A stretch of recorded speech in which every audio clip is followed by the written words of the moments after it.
Small issues can lead to bigger repairs, more downtime, and more money out of your pocket. So we asked our parts and service teams, what should equipment owners be watching for this summer? The answer was very consistent. Heat, dust, dirty cooling systems, and air filters that are overdue for replacement. Summer puts extra stress on equipment, especially when machines are running long hours. We also asked what wear items deserve attention before they become bigger problems. Tracks, sprockets, teeth, cutting edges, filters, and hoses. The parts that work the hardest are usually the first to show signs of wear. One thing our teams see every day, small issues causing bigger repairs.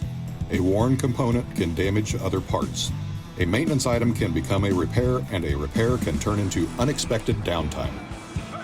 Their advice was simple.